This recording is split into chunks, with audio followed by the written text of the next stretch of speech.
Thank you, Andrew. Okay, thank you, everyone. Good morning, good afternoon, good evening, depends on where you are. Thank you very much for joining us today for this very exciting webinar hosted by JHTM.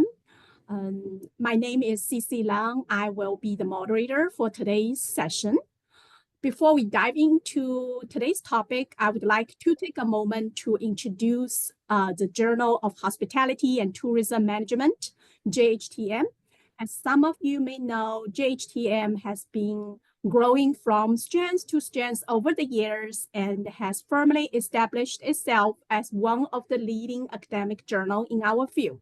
This year is particularly special for JHTM because we are celebrating its 30th anniversary.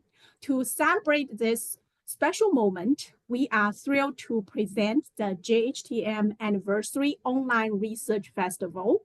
Over the 2 months, October and November, we are going to hold 7 engaging webinars, one each week, covering a wide range of topics that reflect the cutting-edge research and pressing challenges in the field of hospitality, tourism, and events. This festival is a true celebration of the wealth of knowledge and research that has shaped our industry, our field, and it's also our way to giving back to the academic and professional community. Now, turning back to our today's session, we are delighted to have 4 prestigious scholars. Actually, one is going to join us soon. She has some technical issues. So we'll have 4 prestigious panelists who will share their insights on the service management revolution. Our speakers will delve into technological innovations that are reshaping service management across the hospitality and tourism.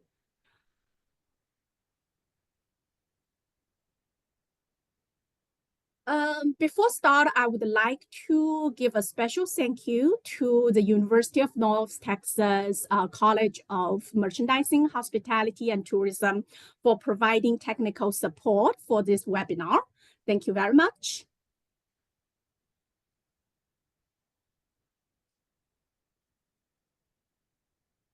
So now let me briefly introduce our esteemed panelists today. First, Dr. Emily Marr is trying to join us, but Dr. Emily Marr is professor at the School of Hospitality and Tourism Management at the University of Surrey. Her research area includes organizational behavior, customer experience management, and women in leadership. She is also committed to supporting early career researchers, particularly working mothers with young kids, to cope with challenges from work and life domains. She is an experienced researcher and publishes regularly in top-tier hospitality and tourism journals. She has served as an associate editor for JHTM, and she is currently serving on several editorial boards for leading journal in our field. Next panelist is Dr. Anna Matila. Dr. Anna Matila is Marriott Professor of Lodging Management at the School of Hospitality Management at the Pennsylvania State University. Her research focuses on service encounters with a particular interest in healthy eating, service recovery, artificial intelligence, social media, and cross-cultural research. Anna serves as chief editor for the Journal of Hospitality and Tourism Research for 5 years and currently serves as an associate editor for the Journal of Sustainable Tourism. She is a recipient of several Life Research Awards, including the Pauline Schmidt Russell Distinguished Research Career Award, John Wiley and Son Lifetime Research Award, University of Delaware's Olson Lifetime Award, and Graduate Student Conference Founders Award. Our next panelist is Dr. Kevin So. Dr. Kevin So is a professor at the White Lodging J.W. Marriott Junior School of Hospitality and Tourism Management at Purdue University. As the recipient of 31 research awards, his expertise lies in service marketing with a strong emphasis on service innovations, customer engagement, the sharing economy, and human AI interactions. He has published over 100 scientific publications, 70 of which have appeared in ABDC A or A+ journals. He is the coordinating editor of International Journal of Hospitality Management, an associate editor of Journal of Hospitality Marketing and Management, and an editorial member of 12 leading academic journals. And then our last but not least panelist is Dr. Laurie Wu. Dr. Laurie Wu is an associate professor at the School of Sport, Tourism, and Hospitality Management, Temple University. Dr. Wu's research focuses on two interconnected themes: service experience design and service technology innovation. Her work has been published in numerous top-tier journals, and she has been invited to speak at many international and industry conferences. Dr. Wu serves on the editorial board review committees and as a reviewer for various hospitality and tourism journals and conferences. So before we delve into the presentations, so every presenter's panelist will present their research for 10 to 15 minutes. And then at the end, we'll come back for Q&A sessions. So I just want to remind everyone that we have a dedicated Q&A session will be at the end of today's webinar. So we encourage you to write down your questions in the chat, and then any questions you may have throughout the session, and then we will get back to them at the end of the Q&A session. So next, and we will start with a presentation. Tourism and events, sharing knowledge worldwide. Sorry, that was not. So next, we will start with Dr. Matila and Dr. Wu's presentation. Still have my sharing screen, right? Oh, yeah. Can you all see my screen share? It's good? Okay. Dr. Matila, the floor is yours. Okay, so thank you. It's a pleasure to be here. So we're looking at this AI revolution from the services management perspective.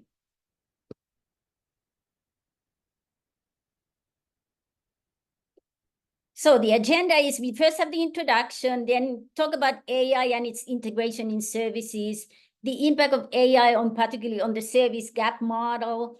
Then we conclude with future research directions and conclusions. So here's the introduction. So the GAPS model of service quality is really a theoretical foundation on service quality management. It focuses on understanding where do services fail? Why is there dissatisfied customers? And that those dissatisfaction between expectation and perceived service, the perceived service falling below expected service, can be explained by 4 service provider gaps. And we will look at each of these elements of this model in detail. So AI has really changed the way we run businesses nowadays.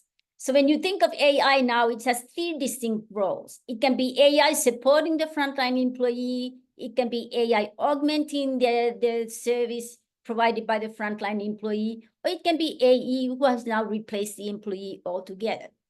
So we want to look at these new service models throughout our presentation.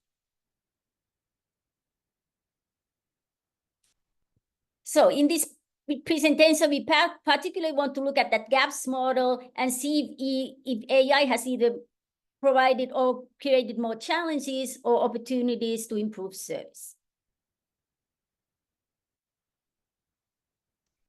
So when you think of that AI, so there's a definition, you go read that, I don't need to read it aloud.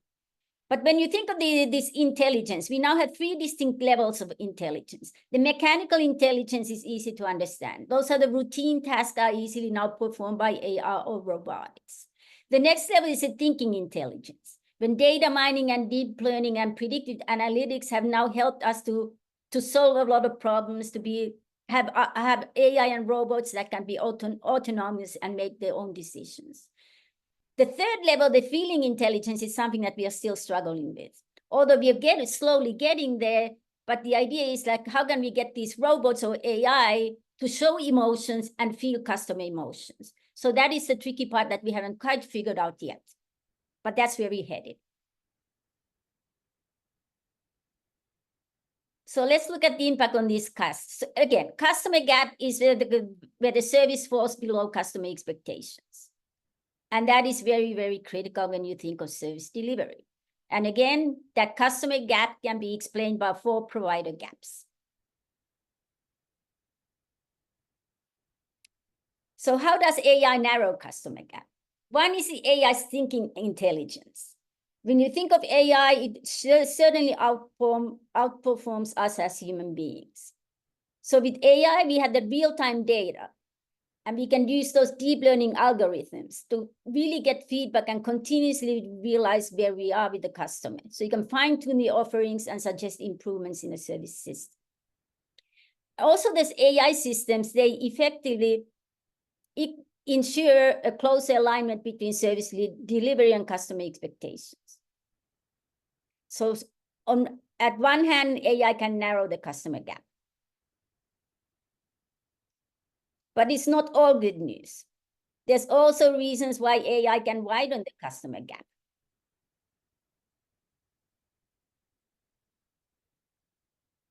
One is the problem with customer expectations.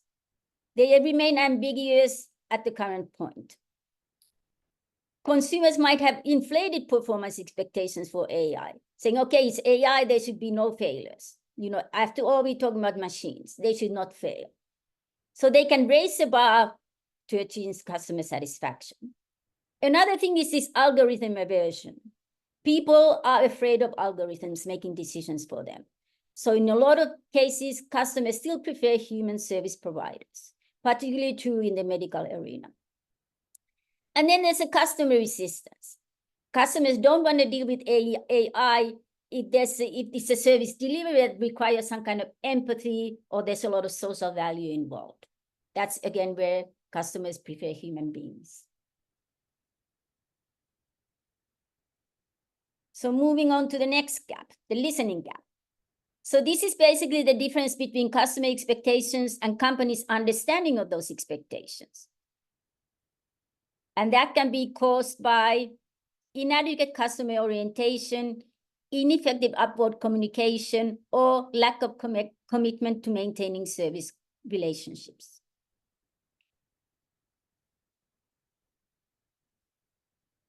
So again, how can AI narrow the listening gap? Data access is wonderful because you have various touch points and you can look at the customer journey at each touch point and understand what's going on. Then we have those AI-powered NLP algorithms that provide real-time search and booking insights.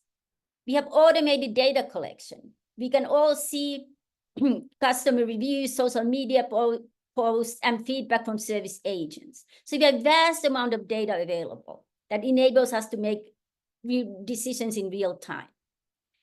And AI can also enhance customer relationship management because now you can have personalized engagement with each individual.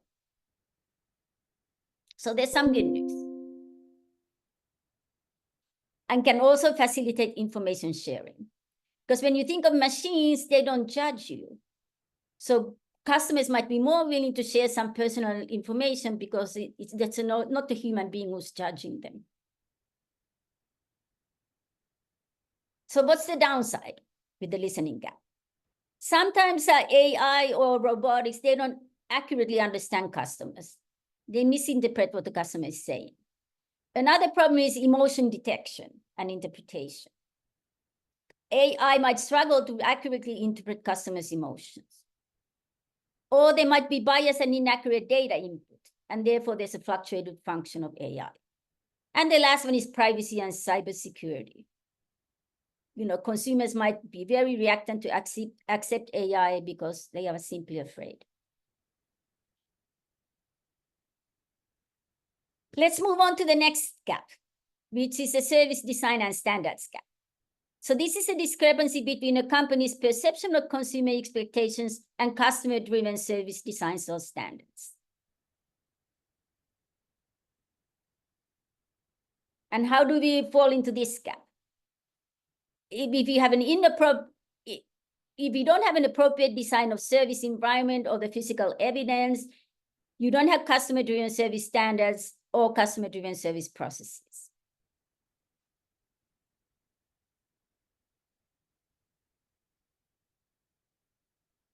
So now, how can AI narrow the service designs and standards gap? There are several ways.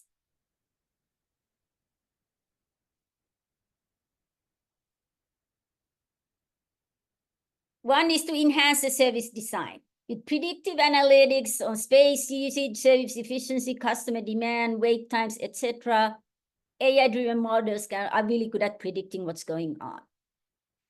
AI can also improve service standards by analyzing customer feedback and interactions in real time. And AI can also enable us to streamline service processes by automating those low-level service tasks. You know, like a lot of hotels are now using a chatbot to fulfill service demands or service requests. Again, let's look at the downside. Invisible AI design can lead to negative emotional responses because consumers might perceive a loss of control and they are concerned about those algorithms. There might be also forced AI incorporation in service processes. So when consumers don't have a choice anymore, they can't choose between AI and a human being. AI is the only choice. So that can lead to frustration. There can also be a poor coordination design between AI chatbots and human representatives. And that again is a cause of dissatisfaction. And the last one is these algorithm-centric governance structures. You know, in the work environments, it's too AI-driven. That can create a lot of stress in the work environment, especially those platform businesses. And now I'm going to turn it to Lori. Thank you, Anna. And then I will continue from here to talk about the service performance gap, which is another provider gap that will be contributing to service quality issues.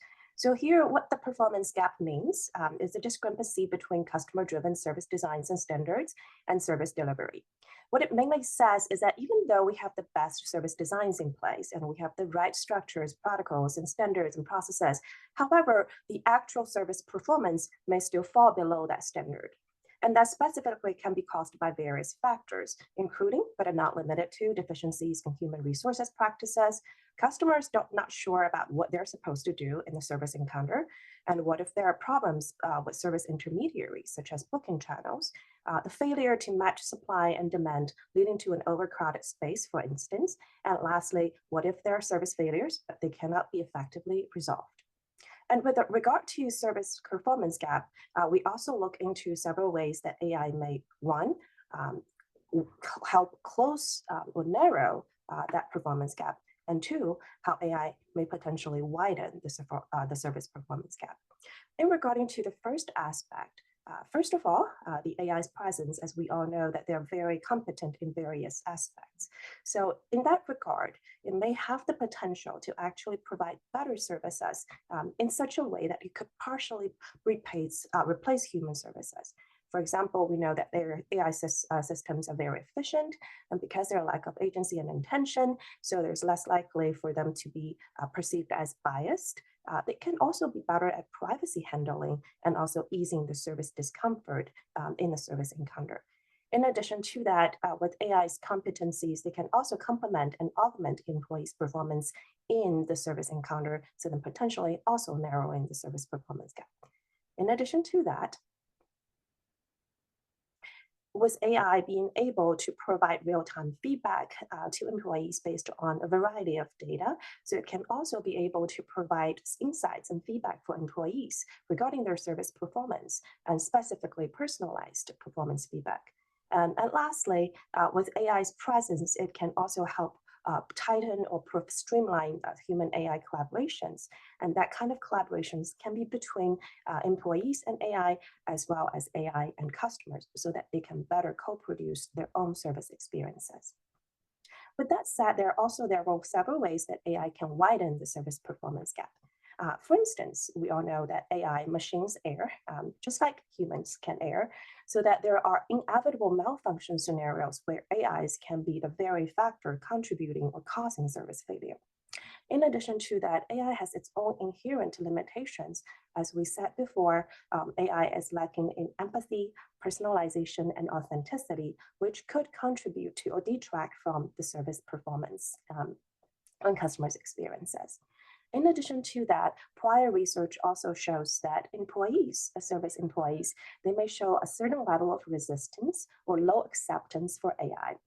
They may experience, as a result of AI's emergence, some service employees can experience occupational shock, anxiety, job insecurity, and even exhibiting higher turnover intentions. And because of their lack of empathy and human touch with the AI systems, and potentially that could also lead to negative customer responses given the outcome of the service performance. And lastly, the AI's presence is also likely to intensify customer-employee relationships, as customers may dehumanize and mistreat human employees because of the very factor of them being exposed to AI agents. In addition to that, and last but not least, there's also the communication gap, which is the discrepancy between a company's external communications to customers and their service delivery. So basically what this says is that a company may promise one thing over one channel through one external communication, but their actual service performance may be inconsistent to that promise, whether it's explicit or implicit. And there are several factors contributing to the communication gap, and they are, for instance, there's a lack of coordination between integrated communication efforts, ineffective management of customer expectations, inappropriate pricing practices. AI can either narrow or widen the communication gap. For instance, AI as a technology capacity, it can help streamline marketing communications and ensure consistency across different channels and touch points. In addition to that, AI can also help enhance the customer journey through personalization from the very point of their very first encounter in the communication process to the end or even post their experiences, so that hopefully the entire communication process can be more streamlined and consistent. And in addition to that, AI can also facilitate information search and comparisons, making customers feel more informed about the service they will receive. And in addition to that, as AI lacks agency, and therefore it can also be utilized and leveraged, that very quality can be leveraged to enhance fairness perceptions and price discrimination practices. Choi et al. 2023, the tourism management paper, for instance, showcases that AI's lack of agency can actually, because it has no intention, consumers perceive that in its actions, so that when it comes to price discrimination practices, it can actually be better accepted by consumers. AI at the same time can also widen the communication gap in several ways. For instance, AI to date, it still lacks its expressive communication functions, especially in terms of offering effective and moral empathy in the service encounter. AI may be failing to inform customers, and especially when it comes to in certain companies, if they're not providing enough of information, informing customers about AI integration, then this could lead to authenticity concerns and reactances, especially when the service delivery falls below optimal. Over-reliance on AI-generated communications and suggestions, in addition to that, can also hinder the development of interpersonal skills and erode transactional expertise of service employees. With that said, so we have synthesized the research regarding the impact of AI on various different service gaps. Here, we would also like to share some of the future research directions that might be interesting. First of all, in terms of rethinking the customer gap, as we talked before, because the service expectations may still remain vague at this point regarding AI and AI-involved services. So there might be some research needs around the very concept of service expectations and see if it is indeed more or less hard or challenging for service organizations to deliver satisfactory experiences. And in that line, further research attention may want to be paid to zone of tolerance, expectation disconfirmation processes, as well as effectiveness of delight strategies in the AI era. In addition to that, more specifically related to customer perceptions, future research may want to look into market responses to AI, as the entire human society is still accepting and also evolving towards to the emergence and proliferation of AI. We also can look into whether and how consumer markets respond to accept AI integrations and service encounters.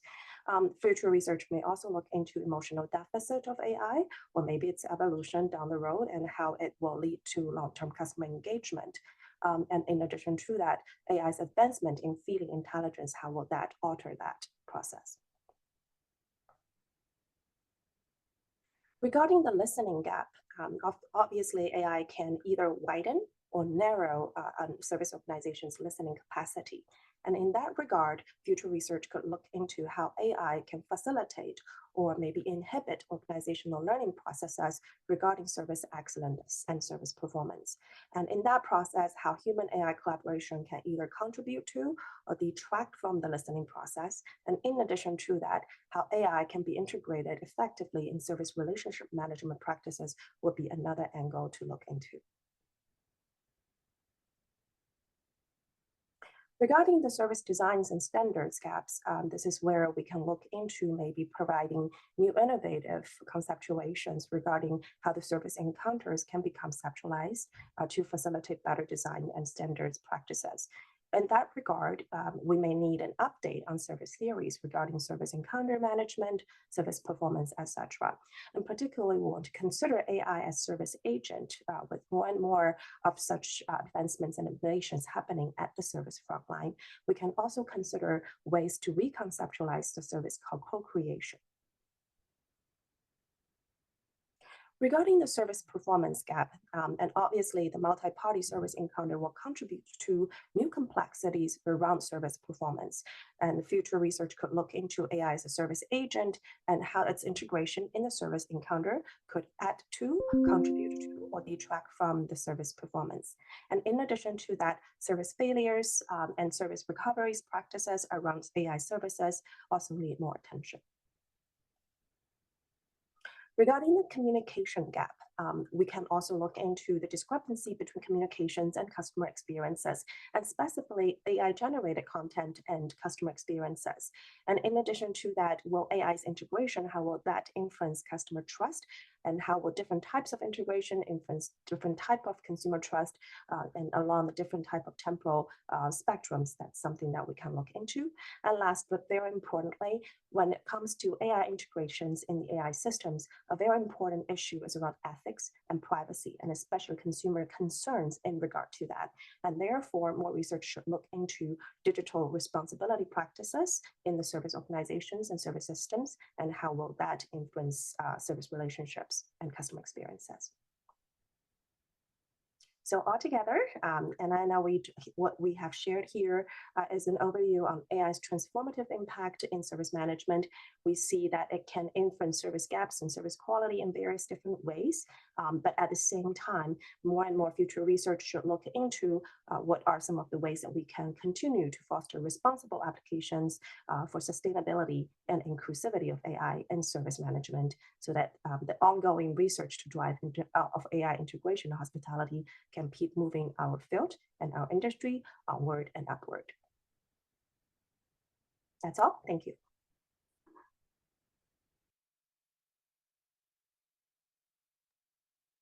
Thank you, Dr. Mattila and Dr. Wu. Thank you for your sharing on the pros and cons of AI to our industry, especially on the service side.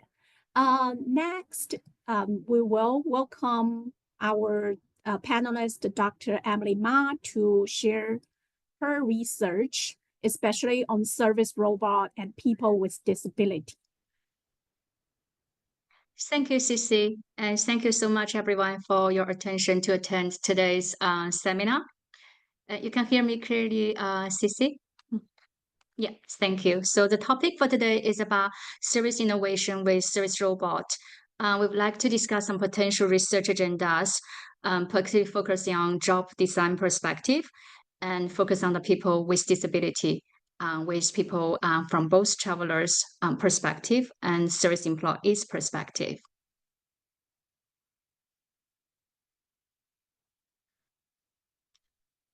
With the launch of Elon Musk's human service robot, so many have realized that the future has actually come to a reality. So it's really amazing functions that we can see that service robot can perform various roles and perform various tasks, and not only in hospitality and tourism, but also in different sectors.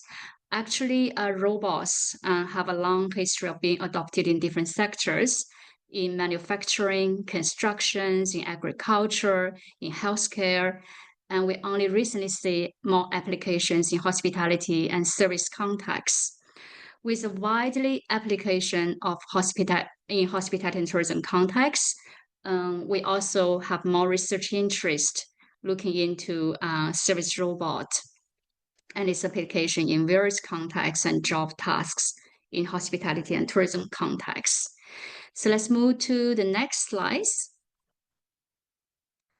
Various driving forces we have observed that booster the advancement of service robot and application in hospitality and tourism context. So of course, technology advancements and various technologies, as well as the recruitment challenges facing the hospitality and tourism industry. We need people to perform various tasks in a service-intensive industry sectors. So those driving forces has boosted the adoption of service robot in different kinds of roles in hospitality and service industries. The popularity of service robots in hospitality and tourism context has also triggered a lot of research interest on service robot and its application in different kinds of service and tourism contexts. A review of previous literature noticed that most of the attentions has been focused on customers' perspective. And it's really amazing that what Lori and Professor Mattila has shared regarding, customers' perspective. We also noted a lack of research attention on service robots' impact and influence on service employees. So that's why we would like to do a review of the past and current research regarding service robots with a focus on employees' perspective. So my team, so one of my mentee in Australia and also a few other colleagues, we did a recent study, a systematic literature review on service robot application, mostly in hospitality and tourism context. We also inspired by Professor Pisam's work on hospitality as organizational culture. So we actually extended the search beyond hospitality and tourism. So we also included healthcare and senior care context with application of service robot. So a search, we did extensive research of publications.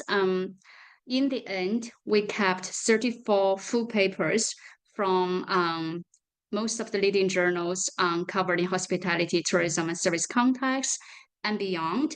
So for the 34 papers, we covered a period of from 2000 to 2022. And we can have a summary here. And we did a brief analysis. And first of all, we identified the main theories that has been applied to study service robot application in the context of, its interaction and its influence to employees. And those are some of the theories that has been identified in the study that has been published. One of the top few, some of the top few theory that are more frequently applied include such as cognitive appraisal theory, conservation of resources theory. We also have a quite relevant one, the job demand and resources model, and well, some theory related to the technology aspects, such as the technology acceptance model, etc. But we do find from, for example, the job design perspective and job redesign perspective, there is a lack of application of certain theories related to job design and job redesign, such as job characteristics theories and job enlargement or job enrichment, and how human and robot collaborate with each other, and the degree of interdependency, the service design, the service flow. There is relatively less attention focusing on that aspect.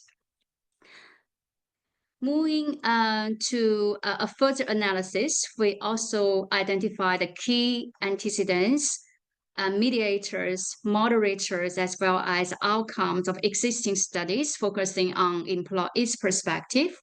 For the antecedents, we identified at different level, organizational level antecedents.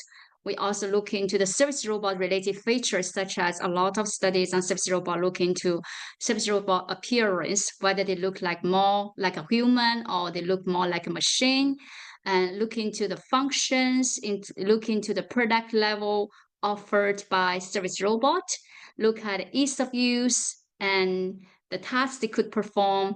We also look into the individual level antecedents of individual employees, such as their technology preparedness, as well as their acceptance, the barriers when they are interacting with a service robot. The mediators, we look into the cognitive level mediators, as well as the well-being level and emotional level mediators.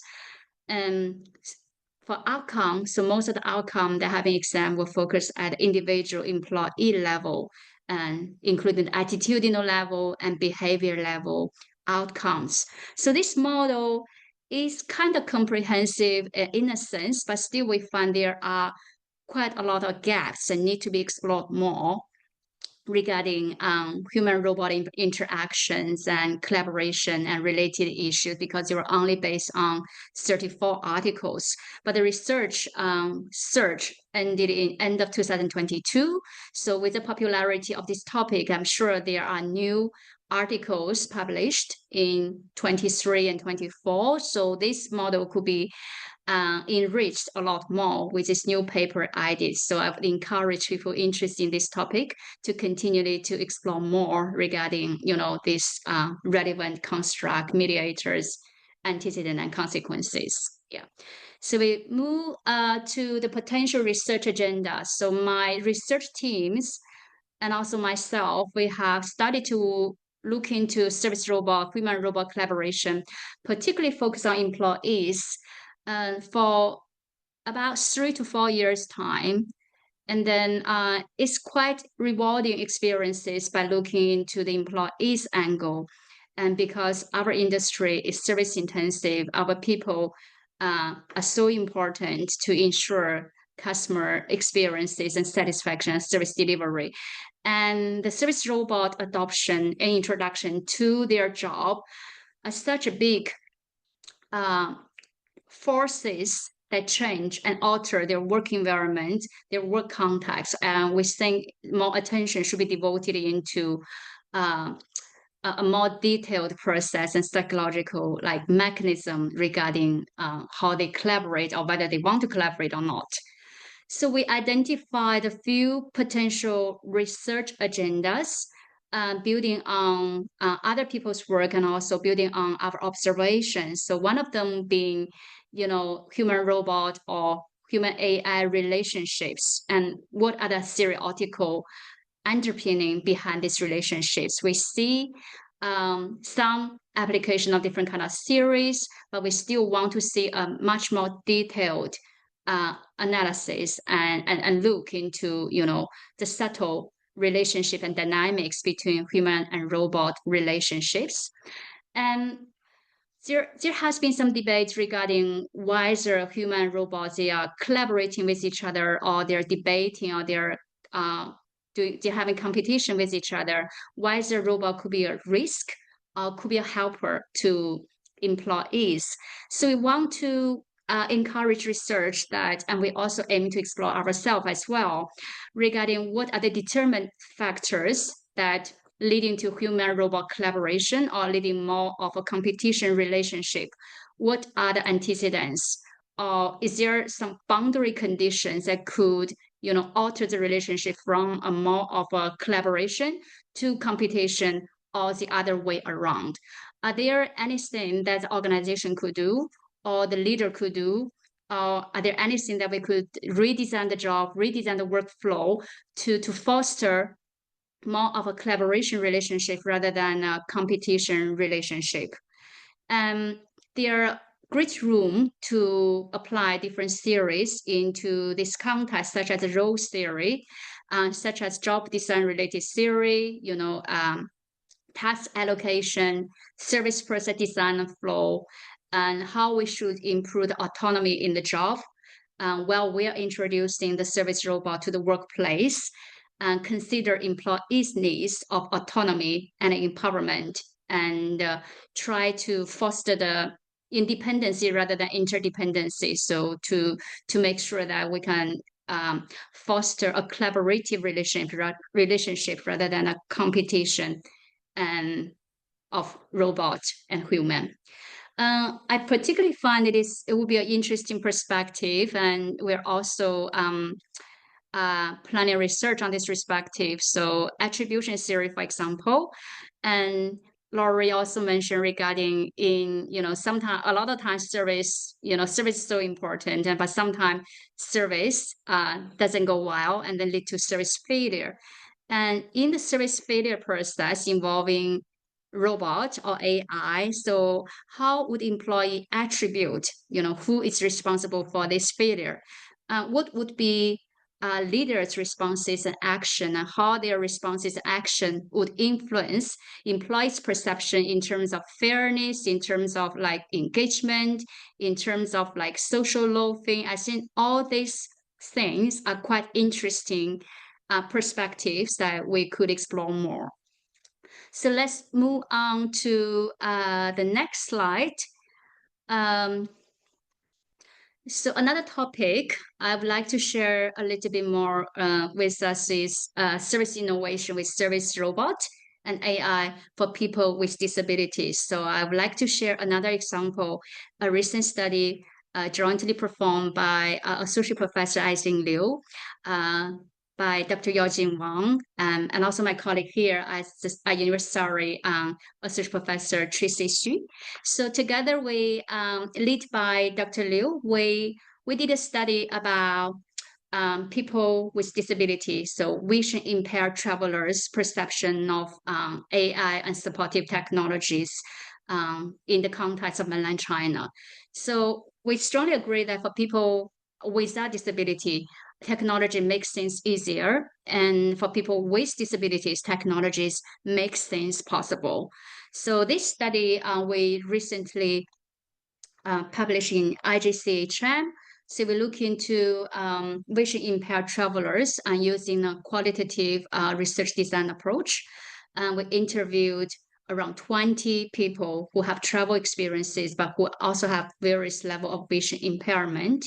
So if we move to the next slide, we can see that due to the difficulty of accessing data, and also due to the difficulty and challenges of vision impaired people to travel, so studies on this population is very, very rare.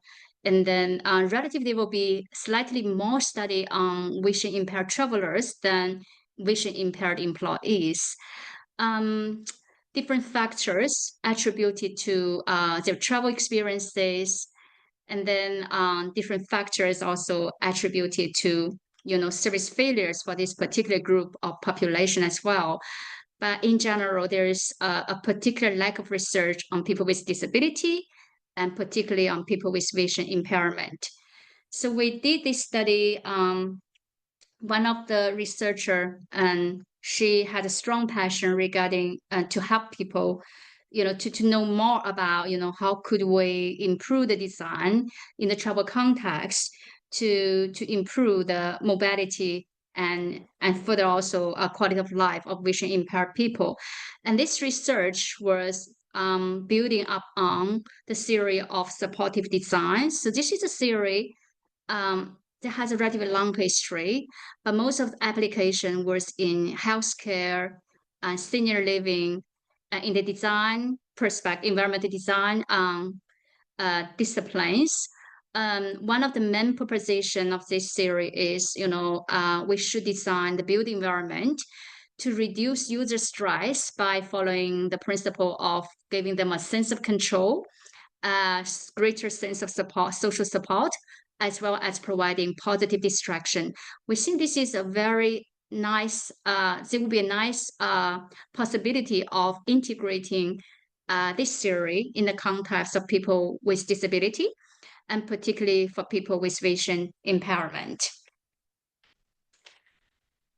So by using the qualitative research design approach, we interviewed 19 people with different degree of vision impairment.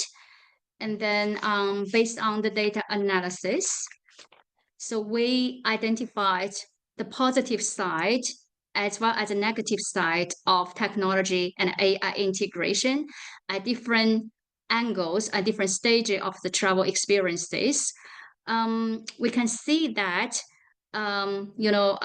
also there are some kind of applications at different aspects in hotel setting, in restaurant setting, and also in travel setting, particularly when they're making the reservation for their travel, but still there are big room that need to be improved. And we continue to do this study. This is just earlier stages of the finding. We continue to do the study focusing on other aspects, but we can see that for technology integration, service robots, and AI in travel context of vision impaired populations, there is still big room that we need to do following the supportive design theoretical framework. And building on this piece of work and other literature, we have identified some potential research agendas that would like to draw more research attention for people who are interested in this topic. So we definitely consider that supportive design should be applied and should be considered for enhanced travel experiences for people with disabilities. And those could be applied in different contexts, in travel contexts, in hotel contexts, in restaurant contexts, as well as for accessible facilities and infrastructures. So a special consideration from the perspective of people with various kinds of disabilities, following the supportive design philosophy would be really, really helpful. And in addition, for the workforce population, for workforce perspective, we could also use supportive design to improve the work-life quality of hospitality workers and to reduce work-related pain as well as injuries. And then we could also, use supportive design, integrating AI and also service robot for enhanced efficiencies, well-beings of service employees, as well as for, for enhanced employability of people with disabilities, for more inclusive work experience. That's basically most of the thing we would like to share with you. So we do have the references for those articles at the very last slide. So if you feel interested, feel free to have a read, and also feel free to reach out if you want to discuss a little bit more on those relevant topics. Thank you for your attention. Thank you, Dr. Ma, for your sharing from a different perspective, mainly from employees' perspective. So next, we will have our panelist, Dr. So, to share about his perspective from service management evolution. Thank you, and I'll let you share your screen, Dr. So.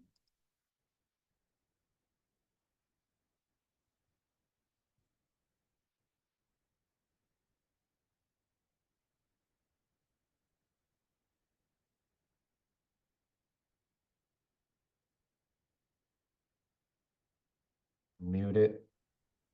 Can you see the slide that I shared? Yes. Okay, excellent.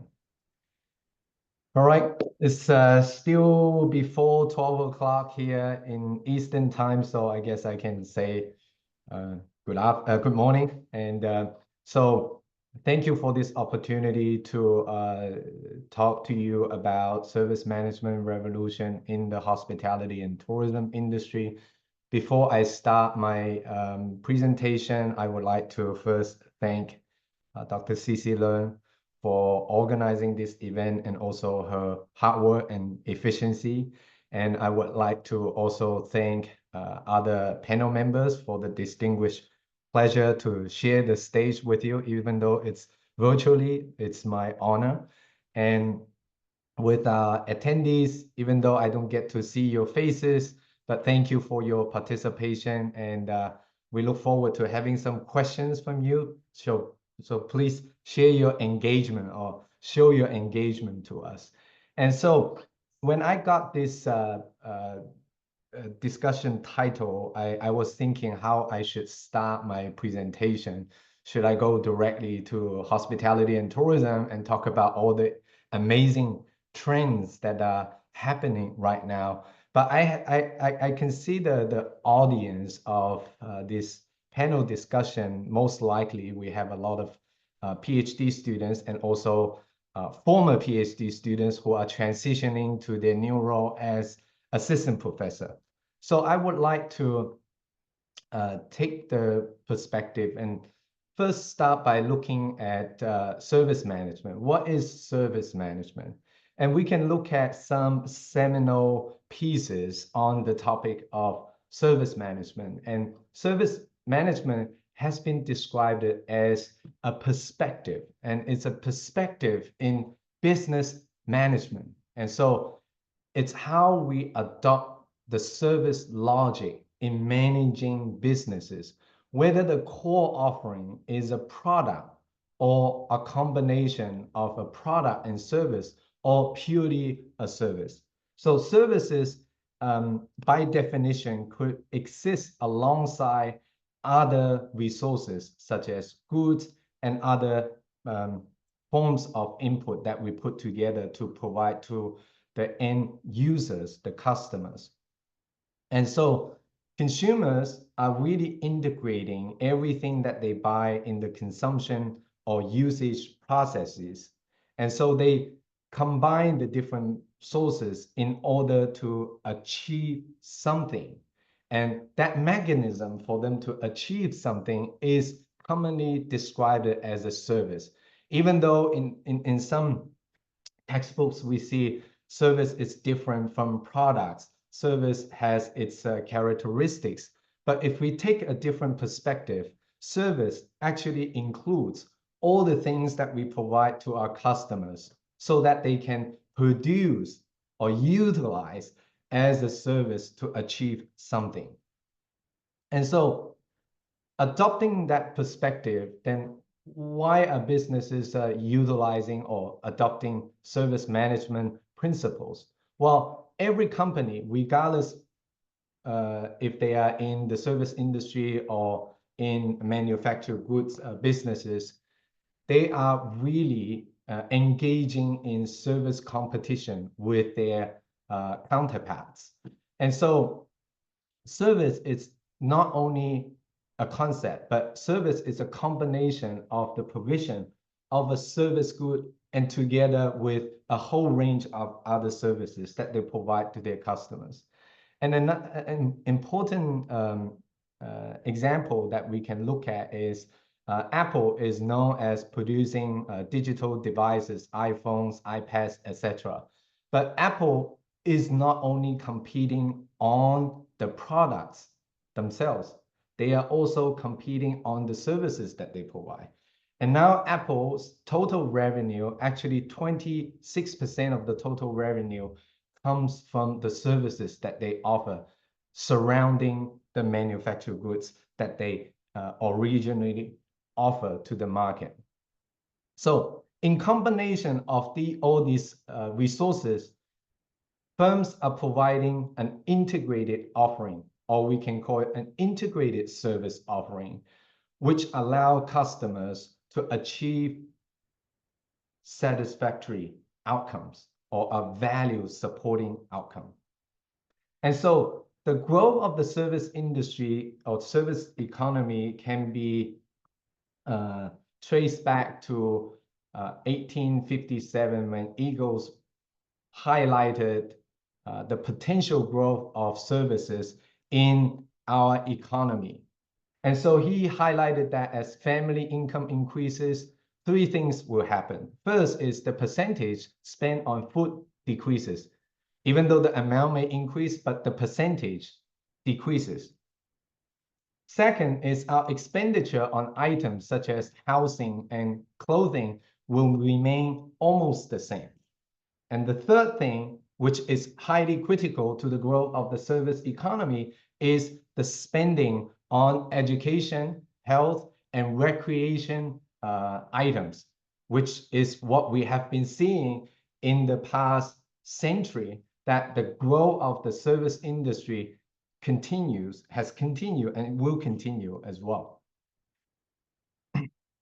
We can look at the changing structure of employment as the economy develops. We can see that as income increases, the composition of three important areas, including agriculture, services, and manufacturing, changes over time.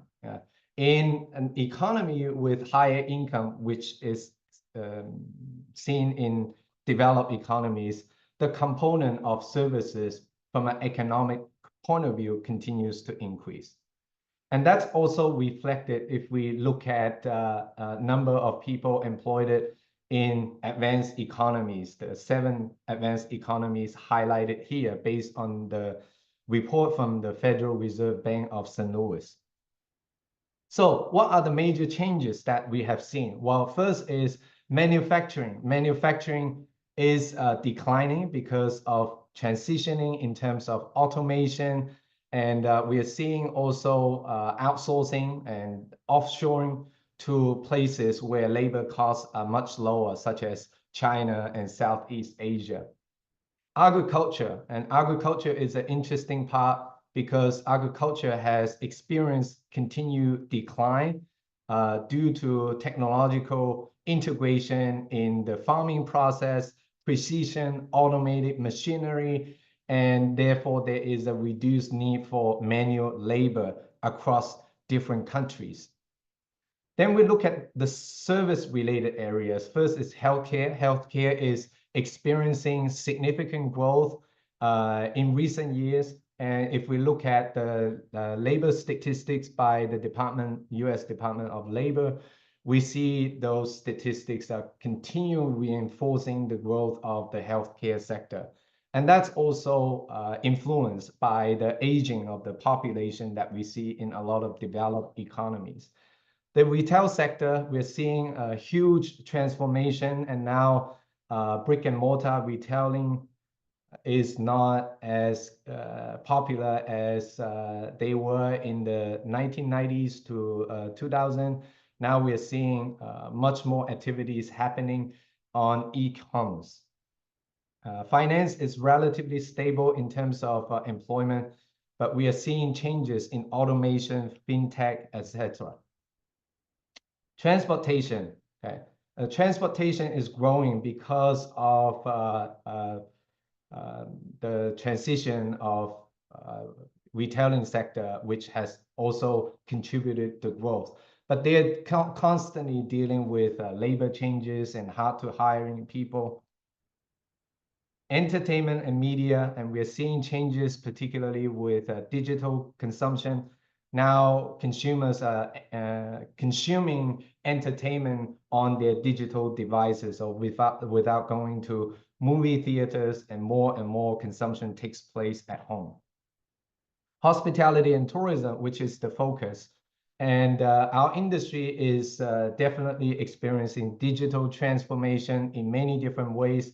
And some of my colleagues also talked about AI, digital transformation, automation, service robots, and etc.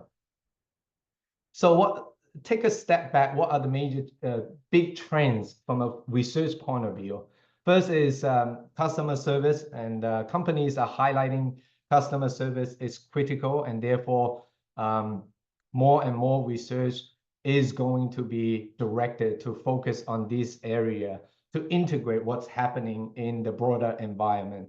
And Emily also mentioned about inclusive service design. I think the first paper was also co-authored by Emily as well. And so that's an area that we are also seeing in other disciplines, not only in tourism and hospitality.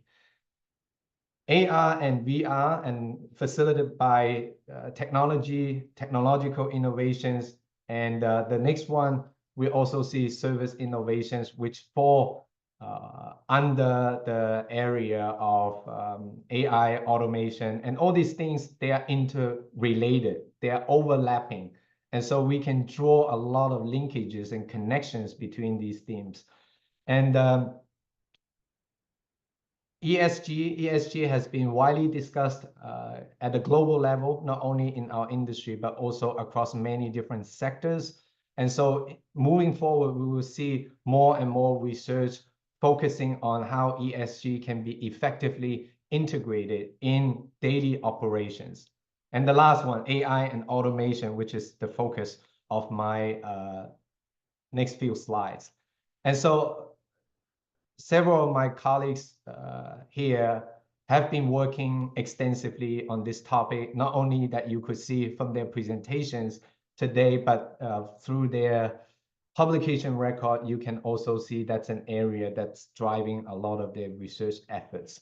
So AI is really utilized by human beings to try and mimic some sort of human functions. Earlier days, when this term was getting increasing popularity, people were saying that AI is utilized to mimic cognitive functions, but that's changing, right?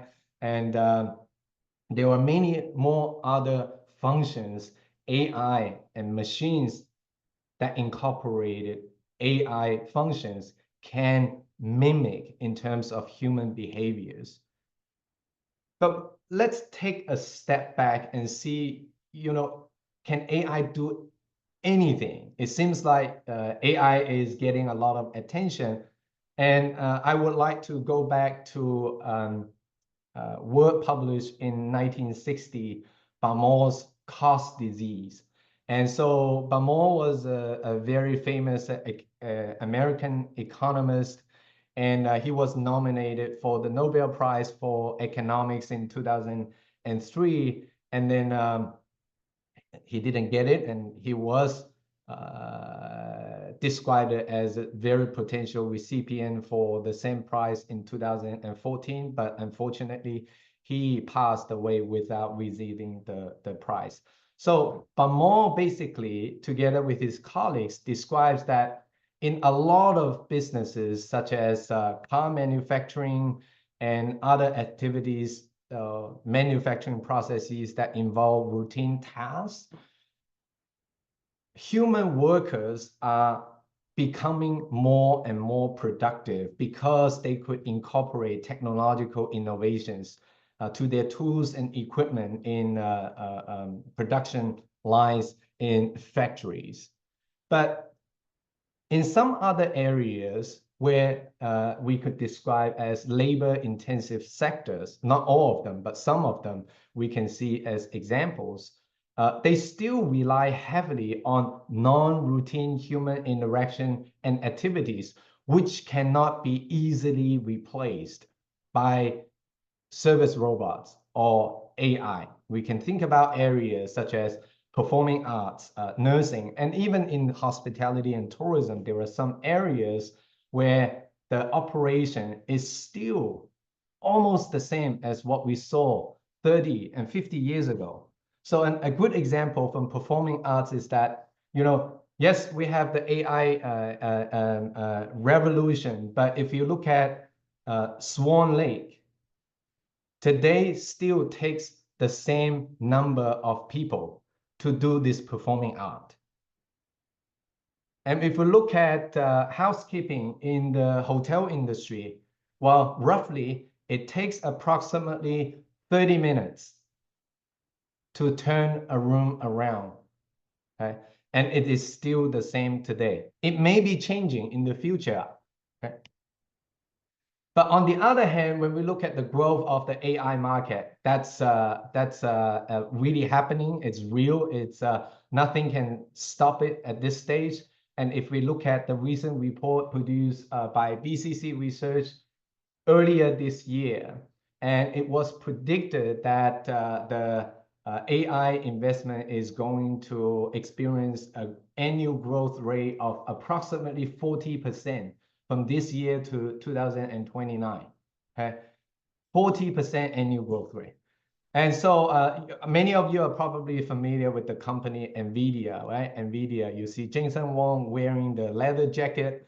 NVIDIA is a leading supplier of AI hardware and software. And they are also pioneering in GPU technology, which is highly critical for AI and also for machine learning. See how the company performs over the year, has performed over the years.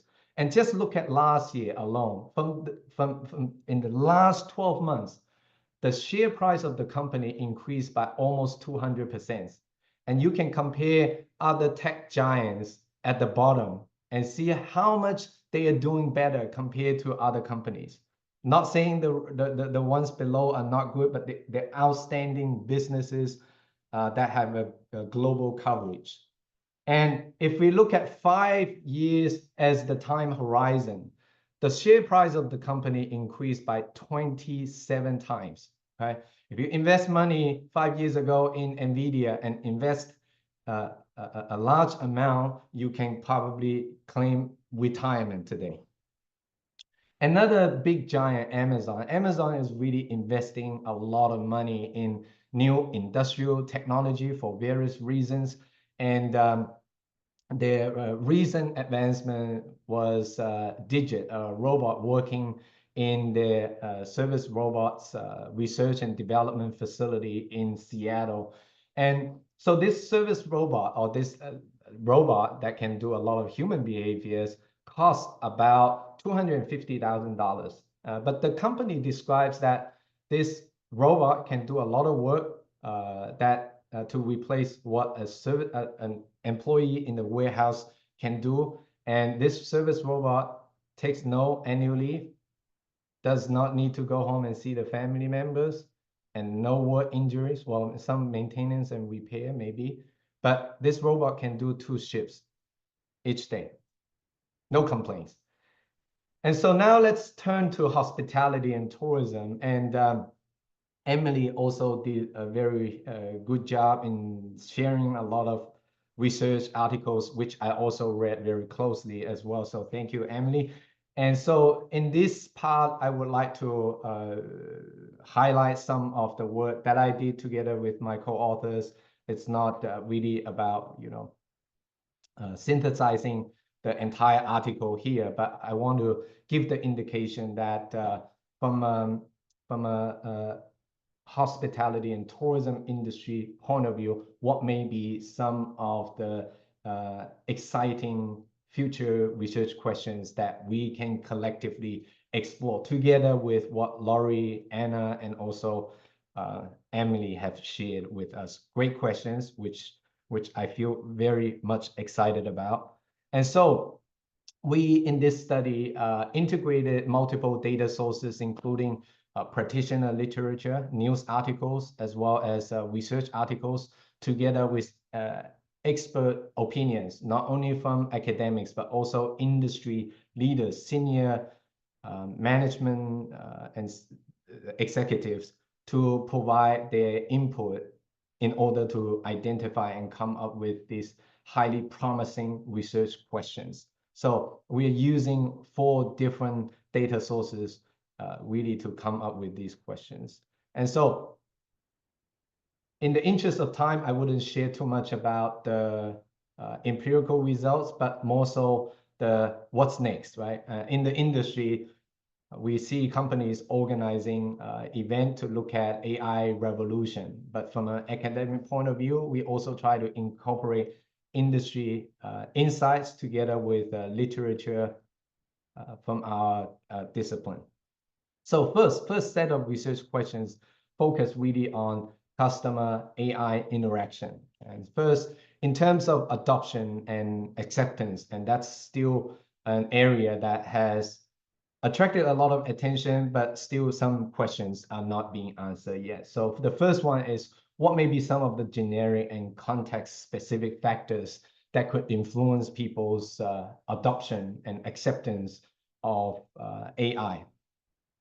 How could AI facilitate customer service provider interaction? And that interaction, as highlighted in also Laurie's presentation, that there are a lot of dynamic aspects that we can study. In terms of understanding of the negative and positive outcomes of AI, the first question and critical question is what aspects could inform consumers' decisions to interact with AI or human staff? To what extent could AI-based automation within the hospitality and tourism context minimize human interaction during the customer's journey? Okay? And is it a positive thing? And what are the consumers' preferences? Okay. In terms of differential demographics and cultural differences, to what extent could variations in bias awareness, okay, for example, among digital natives and consumers who are more distant from this kind of devices and innovations, could really affect their likelihood of feeling misunderstood by AI. And that question, or the mechanism coming to facilitating that process, is fast evolving and changing. And the last one is, how do cultural variations within and between countries could affect consumers' perceptions of AI? The second theme relates to AI and organizational decision-making. So from a management's perspective, we talk about the consumer's perspective, we talked about the employee's perspective. And from the management's point of view, there are a lot of heated discussions among industry practitioners as well. And when we get data from senior managers and executives, some of them were really excited about the opportunity to participate in the research. From an implementation perspective, is there an ideal balance between AI automated activities and those performed by human beings, so that we can achieve the satisfactory and value-adding superior outcomes?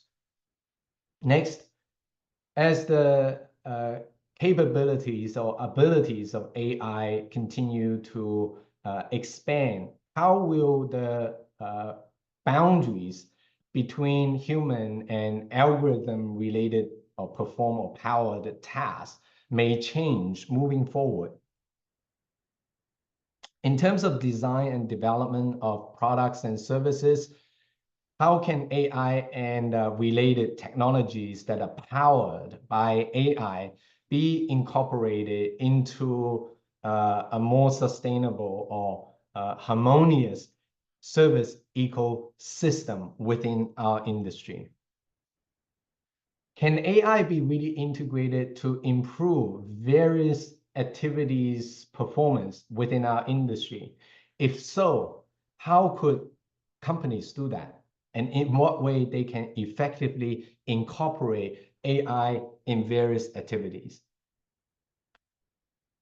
Next, from a resource optimizations perspective, how can AI-based price negotiation be utilized and effectively adopted by hospitality and tourism organizations, where dynamic pricing is applied and adopted in almost every single sector within our industry? The last one for this theme is, how can AI integrate different kinds of data in terms of their communications with customers? Some communications could happen face-to-face between employees and customers, but also communications can take place between AI-powered devices and human beings. How could we do that? And the last thing relates to organizational implications. Okay? And so from the perspective of drivers and barriers of organizational utilization or adoption of AI, first question is, what areas of AI adoption can propel or hinder corporate adoption of technologies of this kind in our industry? Can organizations, or how should they do that in terms of determining when and how to replace human decision-making processes with automated decision-making processes provided by AI systems? In terms of impacts on organizations, we know that AI is right in front of us, and it's going to drive a lot of trends happening in our industry and beyond. But how do AI technologies affect the roles and tasks we design in the positions that we see in our industry? How can the effects of AI technologies on organizational performance on various aspects be managed? How can they be managed? And how can they be managed in an effective way to optimize the benefits? And the last is from the employee's perspective. Emily also highlighted a lot of important areas moving forward we as researchers can look at. First is, how can customers and service providers work together? Right? So it's not, eventually, there may be a stage where some tasks can be completely replaced by AI, but in what way can they work together to collaborate for enhancing the efficiency of the business? And the last one, to what extent do AI technologies can contribute and enhance employees' satisfaction? Okay? We have to be also responsible to the service employees within the organization. Yes, we're incorporating AI technologies, but how can their perspective be taken care carefully as well? Okay. If you have more questions and want to see more details about this paper, feel free to look at it. And that's the end of my presentation. Thank you very much, Dr. So, for your both forward-looking and backward-looking perspectives on service management evolution. And thank you all for all panelists for sharing your insights. I find your presentation so insightful, especially your providing those promising future research directions. I hope all the attendees also find them very useful, insightful, and can be used to inspire your future research. So now I'm going to move on to our next part of the webinar to answer some questions.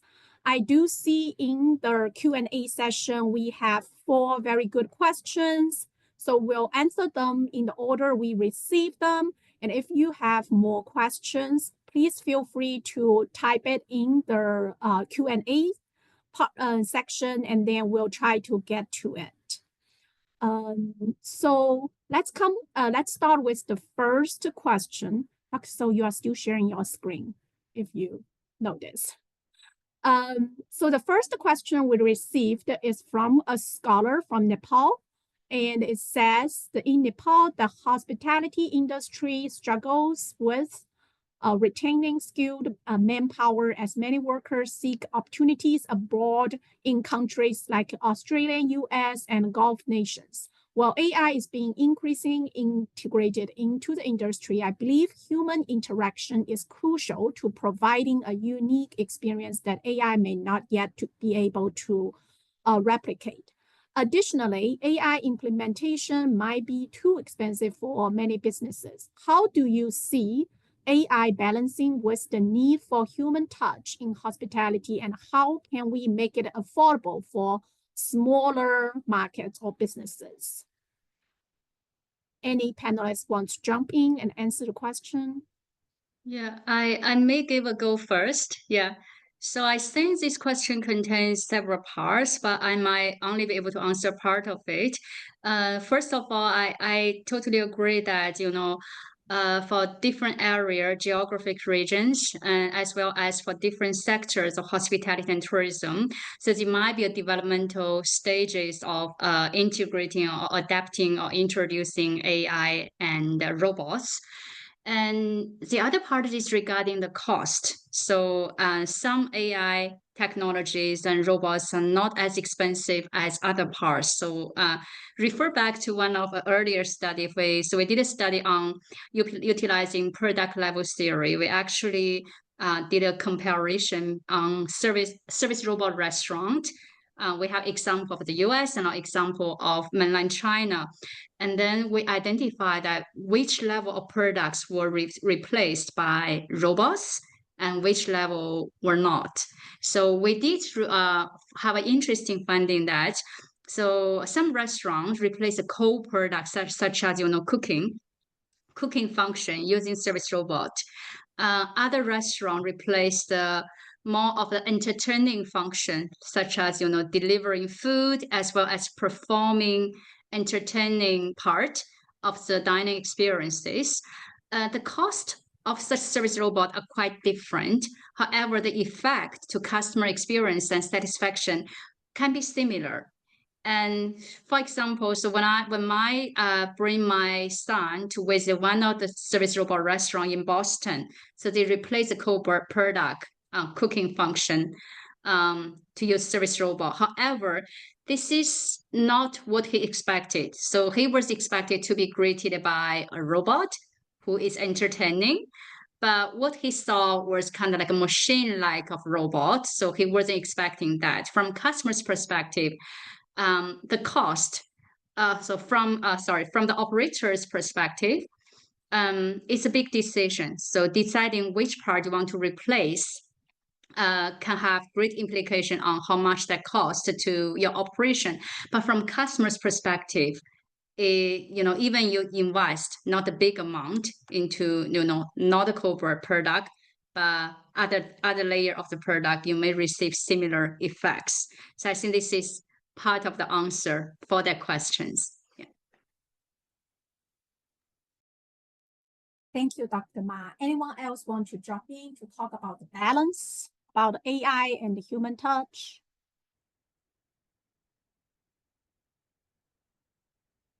Dr. Mattila?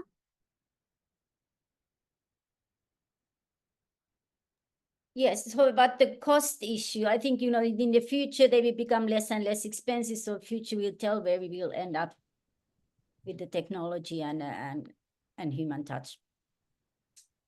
Thank you. Anyone want to jump in for this question before we move on to the next? Yeah, I agree with everything that has been just shared with the audience. And I would like to add one point is that, the balance between AI or tech versus touch, I think in our industry, the underlying hospitality component is still at the core of what we want to provide.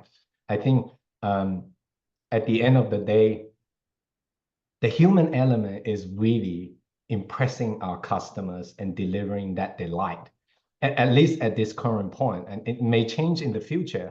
And so if you go and ask customers, a lot of them, if they have purchased a room night stay at Four Seasons or Ritz-Carlton, I don't think many of them would like the human components to be replaced by technological services. However, if they go into a 2-star or 3-star hotel where the functional aspects are heavily emphasized in the entire purchase, that may be a different purchase situation. But if you're looking at the customer service quality-driven areas in our industry, the human elements still and will continue to play a very important role in that process.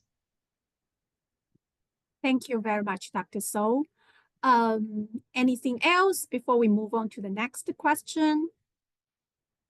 The next question is from a different perspective from big or large organizations. So the scholars from Portugal asked about how can big accommodation units such as resorts use AI to manage site occupancy. So do you believe that geolocation and outlet suggestions will improve the hospitality experience while increasing expenditure like revenue?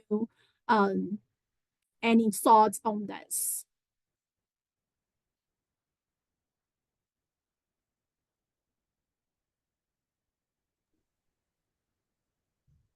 If I may jump in on that, Dr. Liang.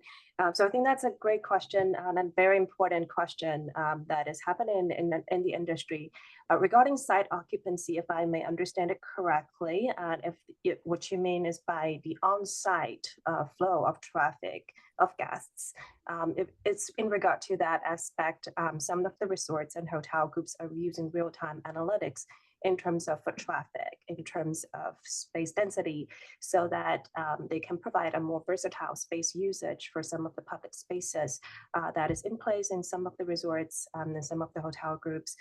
Now, in terms of geolocation and outlet suggestions, I believe some of the major hotel groups, for instance, like Red Roof Inn, they're trying to utilize geolocational targeting to grab markets or segments of consumers that can help them boost occupancy where there are extra supply of rooms. So I think what you're pointing to are definitely very important areas that where AI can help resolve practical challenges in real time in a very innovative and hopefully revenue generating way. Thank you very much for the insights. Yes, go ahead, Dr. Mattila. And in terms of that, how to manage the site occupancy, you can also, when you know where your guests are, you can also do targeted promotions, customized promotions to make them move from one point to another. Yes, thank you. Definitely, that's how geolocation marketing works. Any other insights on this question before we move to the next one? We do keep getting questions coming in. Really good. Thank you for your participation. So the next question is mainly targeted at asking the Dr. Mattila and Dr. Wu, but I believe the other two panelists can also jump in. So as you mentioned, the lack of emotional intelligence in AI contributes to widening several gaps. Do you think that utilizing AI for background operations while reserving human intelligence for direct encounters could help mitigate this issue? This way, AI would support human roles rather than replace them, at least until emotional intelligence in AI is more fully developed. Go ahead, please. Okay, so that goes back to those new service business models. Is AI supporting or is AI augmenting the frontline employee? And what the person here is pointing out is a very smart use of technology and HR. Dr. Wu, do you want to explain more on this topic? I agree. I think it's a very important area that potentially it's a very useful direction where we can kind of mitigate its current limitation for now. It's very smart. Thank you. Dr. So and Dr. Ma, do you two want to jump in and add on more to this question? So the three levels of AI initially put together by Minghui Huang and Roland Rust, talking about mechanical AI, thinking AI, and feeling AI. And later on, they even wrote a book focusing purely on the feeling economy. And yes, there are a lot of issues that are still unaddressed yet at this stage.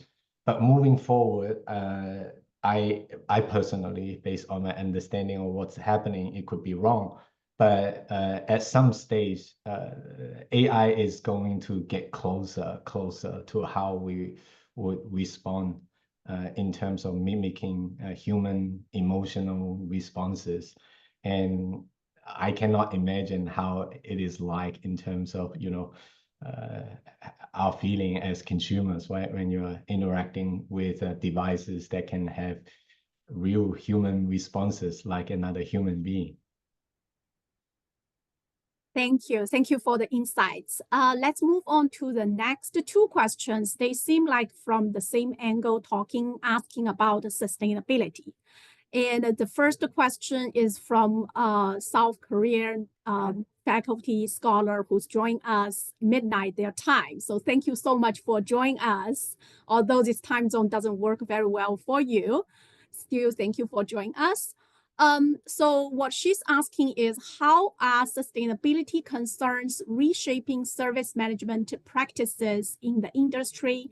Can you share examples of innovative, sustainable service models?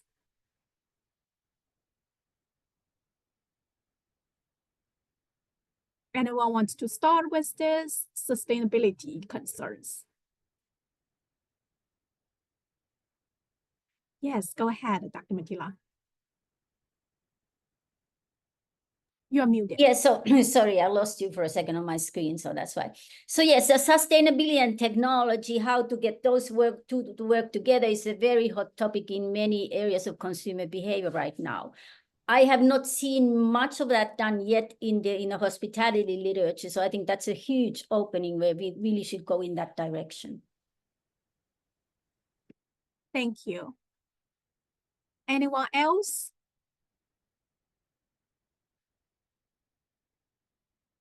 Sustainability is definitely such an important concern, and I do think the technology is the purpose of technology is to contribute to the sustainability. So thank you so much for the question.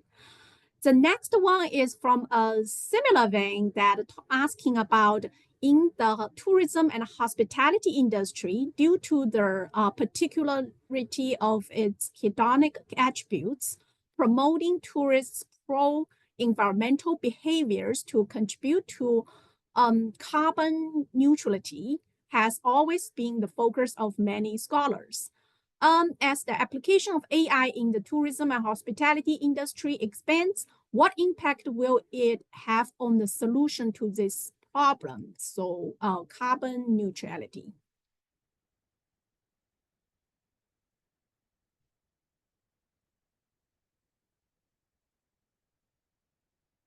Anyone wants to jump in and answer this question?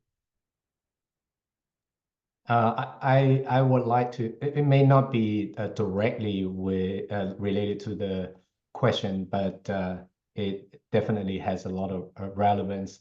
And what we're seeing now globally is this trend called electrification, right? So it's the energy sector is going through energy transition from fossil fuels related energy powering to renewable energy, such as electrification, electric vehicles, which is what we always see here, and is a big thing now. And so increasingly, the way we utilize energy and what kind of energy will inevitably affect pro-environmental behaviors. We just have to follow the transition that is happening. It's not there yet compared to some other countries where you see in mainland China, 70% of the new vehicles produced are electric vehicles. And of all those electric vehicles, 30% of them came from Tesla, a US giant brand. And in the US here, we're still seeing a lot of fossil fuel vehicles or combustion engine vehicles.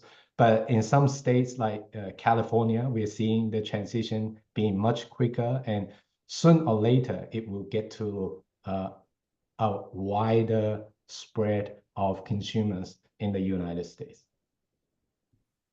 Thank you, Dr. Matila. Yeah. And also, I'm sorry, Emily, I didn't want to cut in.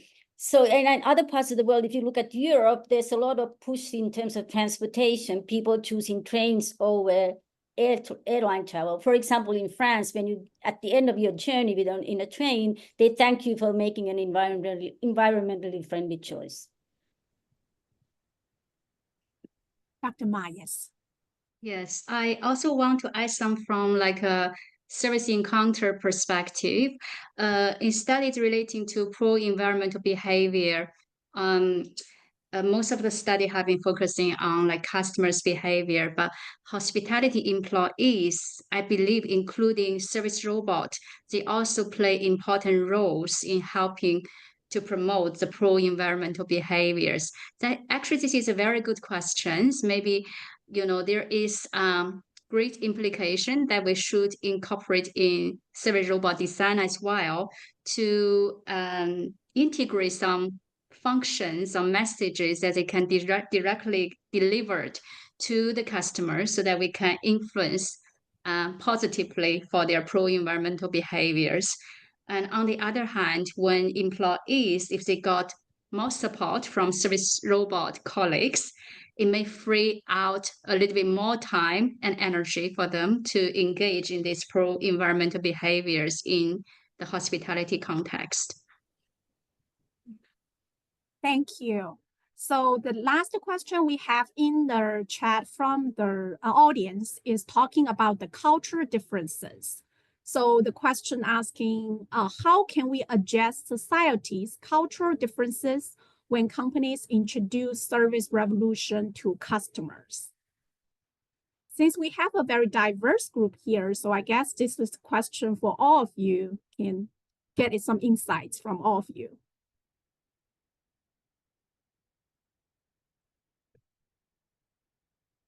Anyone wants to start? Yes, go ahead. That's a tough question to answer because, if I contrast Asians versus Westerners, of course, there are those cultural differences that you would think would kick in. But then on the other hand, in Asia, the robotics are at such a higher level in a society that it's hard to predict. Thank you. Anyone else want to add on to the question? We have other faculties from Asian culture as well. Who wants to add on to that? Yeah. I want to add example, so which might not be able to fully address the question, but just one perspectives. So we are doing some study looking at different functions of robot design, and one of the study we look into robot accent. So whether they speak in a local accent or they're speaking in a non-local accent, I think that kind of like touch a little bit about the cultural differences regarding, I think they have the question asks, how could we adapt the cultural differences?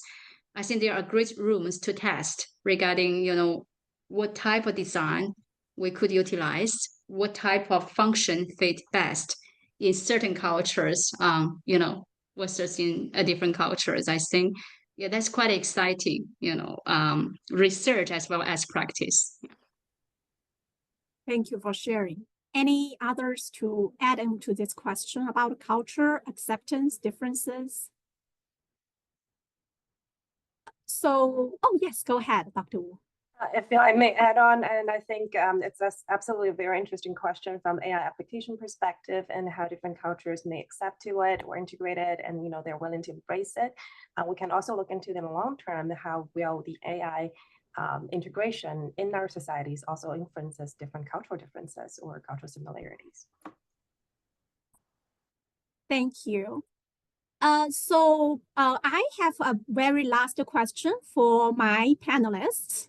And before we get into that question, I shared our social media links for the journal. And I hope you can like us, follow us on different social medias. And we will post, we are recording this webinar, and the recording will be posted on YouTube, so you can watch later as well. And another thing I want to add on is JHTM will publish a special issue in 2025 as a collection of perspective papers to also celebrate our anniversary. So the special issue will feature some forward-looking insights from the brightest mind in our field. So we really can't wait to share it with you. So please stay tuned for more details, especially following us like us is the best way to get the updates from the journal.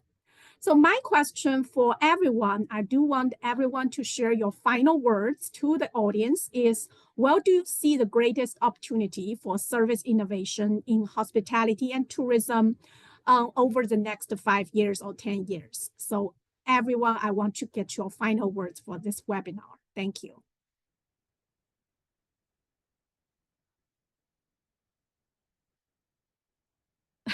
Silent. Who wants to go first? Yes, Dr. Matila, thank you. Okay, I put my marketing hat on, and I think it will fundamentally change the way we do marketing. Thank you. Dr. Wu?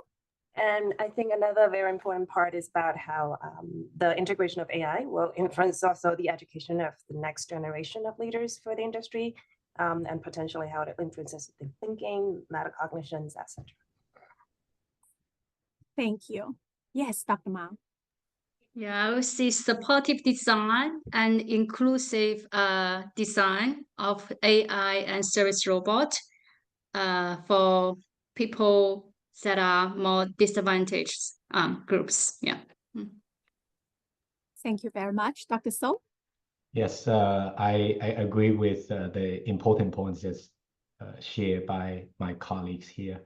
And I would like to highlight the importance of embracing AI and technology or technological innovations in everything that we do, not only our research, but also teaching in our industry as well as our daily lives. Okay. And the trend is there, and it's going to change the way we live. Whether we like it or not, we cannot stop it. It will come, and it's coming, it's changing, right? So embrace it rather than avoid it. That's what I want to say. Thank you very much. And that concludes our today's webinar. A huge thank you to all our speakers, panelists for sharing your valuable insights, and to all of you for joining us today. Thank you, everyone, and have a great day. Thank you. Thank you, Cici. Thank you, Cici. everyone. Thank you, everyone. Thank you. Bye. Bye. Bye.